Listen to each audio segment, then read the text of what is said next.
Hello friends, welcome to વર્સ kitchen. કેમ છો બધા? આજે આપણે વધુ એક હેલ્ધી, ટેસ્ટી અને વજન પણ ઘટે, ચરબી ઘટે, સાથે અઢળક પ્રમાણમાં વિટામિન્સ વધે એવા ફાઇબરથી ભરપૂર નવા ખમણ ઢોકળાની રેસીપી જોઈશું, જેમાં બિલકુલ આપણે તેલનો ઉપયોગ નથી કર્યો અને એકદમ લાઇટ નાસ્તા તરીકે આ સાબિત થશે. તો જરૂરથી ટ્રાય કરવા જેવી આ રેસીપી તમે પણ ચોક્કસથી એકવાર ટ્રાય કરજો. ઇન્સ્ટન્ટ લાઈવ ખાટા ઢોકળા બનાવવા માટે આપણે સૌપ્રથમ 1 કપ જાડો રવો લેશું.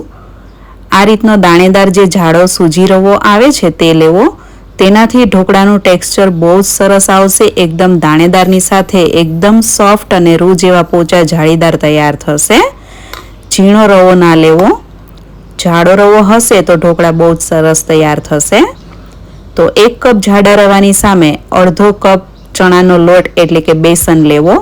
તમે રેડીમેડ બેસન અથવા તો ઘરનો દળેલો બેમાંથી કોઈ પણ લઈ શકો છો. બેસન આ રીતનું માપ રાખશો તો ઢોકળા એકદમ આપણે દાળ ચોખાના જે બનાવીએ છીએ એ રીતનો જ ટેસ્ટ આવશે.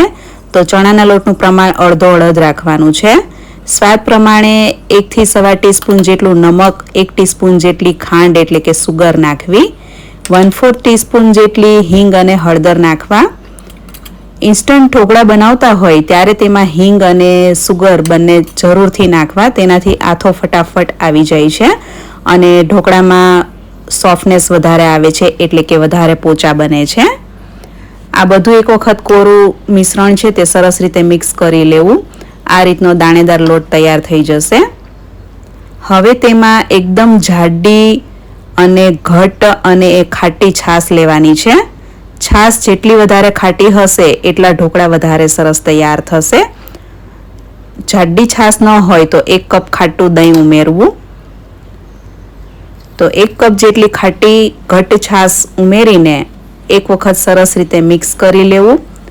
મિશ્રણમાં કોઈ ગાંઠા ન રહે તે રીતનું સરસ સ્મૂથ બેટર તૈયાર કરવું. ક્યારેય પણ તમે જો ખાટા ઢોકળા ઇન્સ્ટન્ટ બનાવતા હો તો તેમાં ખાટી છાશનો અથવા ખાટા દહીંનો જ ઉપયોગ કરવાનો. તો ઢોકળા આથો આવીને બનાવેલા હોય એ પ્રકારના જ તૈયાર થશે, કેમ કે ખાટી છાશમાં કુદરતી આથો આવી ગયો હોય છે. તેને કારણે ઇન્સ્ટન્ટ ઢોકળામાં પણ આથો તરત જ આવી જાય છે. અત્યારે આપણે 1 કપની ઉપર 1/4 કપ જેટલી છાશ ફરીથી મિક્સ કરી છે અને આ છાશની આપણે જરૂર પડે તો ફરીથી પાછળથી ઉમેરીશું અને ઢાંકીને તેને 20 મિનિટ રેસ્ટ આપવાનો છે. હવે આપણે આદુ મરચાં, લીલી હળદર અને 10 થી 12 લીમડાના પાન એની મિક્સરમાં પેસ્ટ વાટી લેશું. 1 મોટો ટુકડો આદુ, 3 મીડિયમ તીખા મરચાં અને નાનો ટુકડો હળદર લીધી છે અને તાજા કૂણા લીમડાના પાન હોય તેવા લેવા. અત્યારે મેં ઢોકળાના ખીરાને અલગ બોલમાં લઈ લીધું છે. હવે તેમાં અડધો કપ જેટલી ત્રણેય ભાજીઓ, કોથમીર, મેથી અને પાલકની ભાજી ધોઈને કોરી કર્યા બાદ ઝીણી ઝીણી સમારીને મિક્સ કરવાની છે. આમાં જો તમે ધોઈને તરત મિક્સ કરશો તો ઢોકળાનું ખીરું સાવ જ પતલું થઈ જશે, પાણી જેવું. હવે તેમાં આદુ મરચાં હળદરની પેસ્ટ પણ આપણે મિક્સ કરી દઈશું. ત્રણેય ભાજીઓ મેં અડધો કપ જેટલી લીધી છે. ભાજીઓને કારણે ઢોકળા ખૂબ જ સ્વાદિષ્ટ, પોચા અને ખૂબ જ પૌષ્ટિક એવા તૈયાર થશે. પહેલેથી હળદર ઢોકળાના ખીરામાં ઓછી નાખવાની, કેમ કે આપણે આમાં લીલી હળદરનો પણ ઉપયોગ કરી રહ્યા છીએ. તમારી પાસે આથાવાળું ઢોકળાનું ખીરું પડ્યું હોય ને તો તેમાં પણ તમે આ રીતે ભાજીઓ મિક્સ કરીને ઢોકળા બનાવી શકો છો અને આ રીતે ઇન્સ્ટન્ટ ઢોકળા પણ બનાવી શકાય છે. બંને રીતે ભાજીઓવાળા ઢોકળા બહુ જ ટેસ્ટી લાગશે. હવે તેમાં 2 ટેબલ સ્પૂન જેટલું લીલું લસણ ઝીણું સમારેલું અને લીલી ડુંગળી ઝીણી સમારેલી મિક્સ કરવાના છે. બંને ધોઈને કોરા કર્યા બાદ ત્યારબાદ જ મિક્સ કર્યા છે મેં. તમે જો બધી ભાજીઓ, લસણ, ડુંગળી ધોઈને તરત યુઝ કરતા હો તો ઢોકળાનું ખીરું પહેલેથી થોડું ઘટ રાખવાનું, એટલે ઢોકળાનું ખીરું વધારે પડતું પાતળું ન થઈ જાય. 1 ટીસ્પૂન જેટલું આખું જીરું નાખવું. આ રીતનું ઢોકળાનું ખીરું રાખવાનું છે. બહુ પતલું નહીં અને બહુ જાડું પણ નહીં, તે રીતે. ઢોકળિયાની થાળી જે ઢાંકવાની હોય છે તેને આ રીતે કપડું બાંધી લેવાનું, જેથી વરાળ બધી આ કપડામાં શોષાઈ જાય અને થાળીમાં પાણી ન પડે અને ઢોકળા સરસ રીતે ફૂલે. અને એક વાસણમાં પાણી સરસ રીતે ઉકળવા મૂકી દેવાનું છે, અથવા તો ઢોકળિયામાં. પાણી એકદમ સરસ ઉકળે ત્યારબાદ જ ઢોકળાની થાળી જે હોય છે તેમાં તેલ નાખીને સરસ રીતે તેને ગ્રીસ કરી લેવું. 1 કપ જેટલું ઢોકળાનું ખીરું મેં અલગથી લીધું છે. તો 1 કપ જેટલું ખીરું હોય તો 1/4 ટીસ્પૂન જેટલો સોડા લેવાનો છે, બેકિંગ સોડા. તેમાં 1 ચમચી જેટલી છાશ નાખીને સરસ રીતે મિક્સ કરી દેવું અને ખીરામાં સરસ રીતે મિક્સ કરી દેવાનું છે. આમાં તમે ઈનો પણ લઈ શકો છો. 2 ચપટી ઈનો પણ સાથે નાખશો તો પણ ઢોકળા બહુ જ સરસ ફૂલીને તૈયાર થશે. સોડા નાખ્યા બાદ ખીરું એકદમ સરસ આ રીતે ફૂલી જવું જોઈએ, હળવું થઈ જવું જોઈએ. જરૂર પડે તો ચપટી વધારે સોડા પણ ઉમેરી શકાય છે. એકદમ તાજો સોડા છે એટલે મારે અત્યારે ઓછો લેવો પડ્યો છે. તમારો સોડા જો થોડો જૂનો થઈ ગયો હોય તો ચપટી વધારે નાખવો.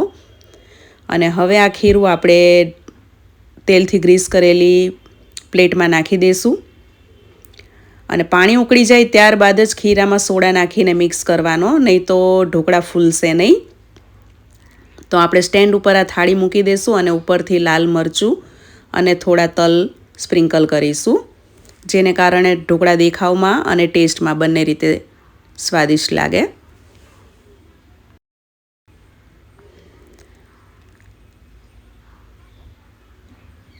પાણી એકદમ ઉકળતું હોય તેવી રીતે જ ગેસ ફાસ્ટ રાખવાનો છે અને હવે આ રીતે કપડું લગાવેલી પ્લેટથી ઢાંકી દઈશું. 10થી 12 મિનિટ સુધી ફાસ્ટ ગેસની ફ્લેમ પર સ્ટીમ થવા દેવાના છે. ગેસની ફ્લેમ ફાસ્ટ જ રાખવાની છે. ધીમા ગેસની ફ્લેમ પર ઢોકળા ફૂલશે નહીં. તો 10થી 12 મિનિટ બાદ ઢોકળા એકદમ સરસ સ્ટીમ થઈ ગયા છે અને કેવા સરસ ફૂલી ગયા છે તમે જોઈ શકો છો. તો હવે આપણે પ્લેટને આ વાસણમાંથી બહાર કાઢી લેશું અને અત્યારે ઢોકળામાંથી સુગંધ પણ ખૂબ જ સરસ આવી રહી છે. આ ખીરામાં આપણે 1 ચમચી તેલ પણ નથી નાખ્યું. તેલ વગરના રૂ જેવા પોચા જાળીદાર ઢોકળા તૈયાર થશે. જનરલી બધા ખીરામાં તેલ ભરીને નાખતા હોય છે, પરંતુ તમે આ રીતે ખીરું તૈયાર કરશો તો ખીરામાં તેલ નાખવાની બિલકુલ જરૂર નથી. અને ઉપરથી આપણે 1 થી 2 ચમચી જેટલું તેલ નાખીને આ રીતે બ્રશ વડે તેને સ્પ્રેડ કરી દઈશું. માત્ર 2 ચમચી તેલમાં બની જતા આ ઢોકળા એકદમ પોચા અને સ્વાદે એકદમ ચડિયાતા એવા તૈયાર થશે. તો આપણે 5 મિનિટ ઠંડા પડે ત્યારબાદ તેને આ રીતે કટ લગાવી દઈશું અને કટ કરતી વખતે જ અનુભવી શકાય છે કે ઢોકળા કેટલા પોચા બન્યા છે. જુઓ તમે કેટલી સરસ જાળી પડી છે અને ભાજીઓ કેટલી સરસ રીતે મિક્સ થઈ ગઈ છે. એકદમ હળવા વજનમાં અને એકદમ પોચા અને જાળીવાળા બન્યા છે. વજનમાં હળવા હોય અને ઢોકળાની પાછળ પણ જાળી દેખાતી હોય તળિયાની સાઈડ પર તો સમજવું કે ઢોકળા એકદમ પરફેક્ટ બન્યા છે. શિયાળાના સ્વાદ અને સેહતથી ભરપૂર, ભાજીઓથી ભરપૂર એવા આ ઇન્સ્ટન્ટ ઢોકળા તમે ચોક્કસથી બનાવીને ટ્રાય કરજો. વજન ઘટાડવા માંગતા હો, વિટામિન્સ વધારવા માંગતા હો તો આ એકદમ પરફેક્ટ ડાયટ છે. ડાયટમાં લઈ શકાય તેવા ખૂબ જ હેલ્ધી ઢોકળા છે. વિટામિન્સ, ફાઇબર અને પ્રોટીનથી ભરપૂર એવા આ ઢોકળાની રેસીપી તમને ગમી હોય તો વિડીયોને લાઇક અને શેર કરજો અને ચેનલને સબસ્ક્રાઈબ કરજો. Thank you for watching and stay healthy.